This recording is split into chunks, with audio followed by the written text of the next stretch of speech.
So offering children choices does many things, but three most amazing things. The first thing is that it instantly communicates that you respect the child. So they feel the sense of, I count. What I say matters. The second thing is that it gives them an opportunity to be independent, to practice independence. They've got to think of what choice they're going to make, and this boosts their independence. Independence being one of the great things for self-esteem.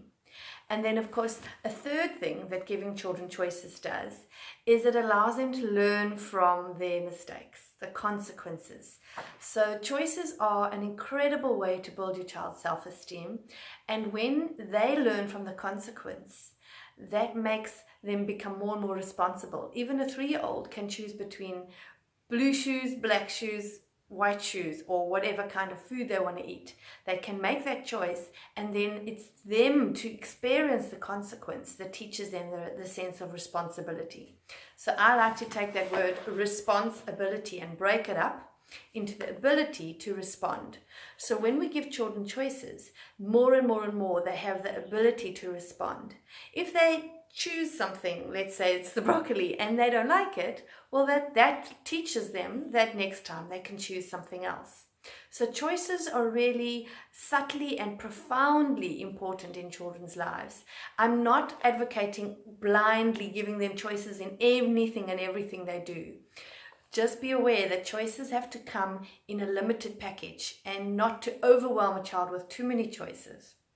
But I often work with the concept of 3 choices, which also in my Parent Magic book is a whole discipline recipe that really, really is magical. But just back to the crux of choices, you can see that when you give a child a choice, they feel that they count. It's an instant communication of respect. And of course, if their choice doesn't work for them, you can just reflect and say, well, maybe next time you'll choose whatever, the other options. Instead of you being the one constantly directing them, we like to talk about children becoming self-directed instead of mother-directed or parent-directed or teacher-directed.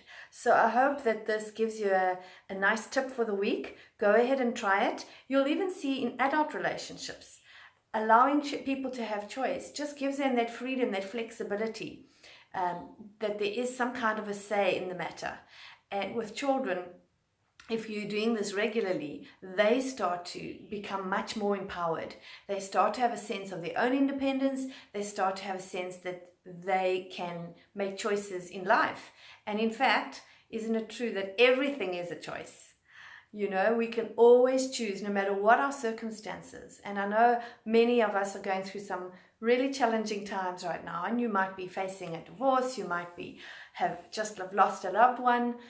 Many challenges, whatever challenge you're facing, just remember that you always have a choice with how you deal with that, how you feel and how you express your feelings. And when you teach children this, that choices are empowering, their entire life can change. So I hope you have a great week, and catch you on the longer Facebook Lives. We're going to be coming up with one shortly.